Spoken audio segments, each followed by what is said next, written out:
Hello बच्चों, आइए प्रश्न को देखते हैं। एक मीनार की पाद से 50 वर्गमूल 3 मीटर की दूरी पर स्थित एक बिंदु का उन्नयन कोण 60 डिग्री दे रखा है, तो मीनार की ऊंचाई ज्ञात करनी है। प्रश्न को हल करने से पहले इसकी मुख्य अवधारणा के बारे में चर्चा कर लेते हैं।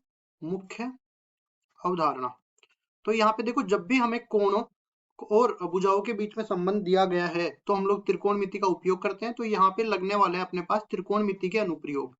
त्रिकोणमिति के अनुप्रयोग, और त्रिकोणमिति के अनुप्रयोगों में जब हमें भुजा और कोण के बीच में संबंध पता हो तो हम लोग या कोण दिया हो तो भुजा निकाल सकते हैं, भुजा दे रखा हो तो कोण निकाल सकते हैं।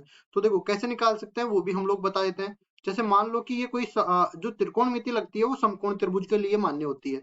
तो यहाँ पे हम लोग मान लेते हैं कि कोई समकोण त्रिभुज दे रखा है एबीसी, इसके बी शीट्स पर समकोण बना हुआ है। ठीक है जी। तो समकोण के सामने वाली जो भुजा होती है उसको तो बोलते हैं कर्ण, और किसी भी एक भुजा, जैसे सी के सापेक्ष में निकाल रहा हूं, तो सी के जो आसन भुजा होती है उसको हम लोग बोलते हैं आधार, सी के जो सामने वाली भुजा होती है उसको बोलते हैं हम लोग लंब।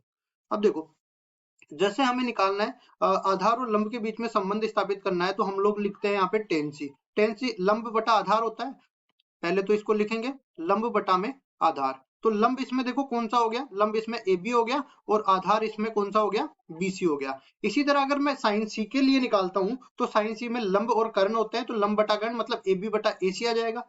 कोस के लिए भी इसी तरह देख लेते हैं। कोस में क्या होता है कि कोस में आधार बटा कर्ण होता है, मतलब बीसी बटा एसी हो जाता है, और बाकी सारे कोट थीटा, कोसेक थीटा और सेक थीटा इन्हीं के उल्टे होते हैं, तो उन पे जाने की आवश्यकता ही नहीं पड़ती है। साइन और कोस और टेन में अपना काम हो जाता है। तो इसमें केवल टेन लगना था, तो इसलिए मैंने टेन के लिए बता दिया है। अब चलते हैं सवाल में। तो सवाल में जैसा कि हमें बोला है कि एक मीनार दे रखी है, और मीनार के लिए हमें बोला है कि मीनार का जो पाद बिंदु है, इस पाद बिंदु से 50 वर्गमूल 3 मीटर की दूरी पर एक और बिंदु है। जैसे मीनार को मैंने बोल दिया ये ए बी मीनार है, इसके 50 वर्गमूल 3 मीटर दूरी पर कोई बिंदु सी है, जिससे इसके शिखर से इस बिंदु सी पर कोई उन्नयन कोण बन रहा है। उस उन्नयन कोण की माप दे रखी है 60 डिग्री के बराबर। तो हमें मीनार ए बी की माप ज्ञात करनी है, मतलब यहाँ पे हमें ए बी का मान ज्ञात करना है। तो जैसे देखो, जैसा कि हमने बताया था कि ये जो कोण है इसके जो आसन्न भुजा है उसको तो आधार बोलते हैं, और जो अपने पास सामने वाली भुजा है, सम्मुख भुजा है, उसको बोलते हैं हम लोग लंब। तो इस लंब को, मीनार की ऊंचाई को हम लोग मान लेते हैं h के बराबर। तो देखो लंब और आधार में जो संबंध है वो किससे बताया था हमने, वो टेन से बताया था। तो यहाँ पे हम लोग लिखने वाले हैं टेन सी बराबर में टेन 60 डिग्री के बराबर ही आ जाएगा। और यहाँ पे आप देख सकते हो कि लंब ए बी बटा में बीसी करूंगा मैं, मतलब h बटा में 50 वर्गमूल 3 कर दूंगा।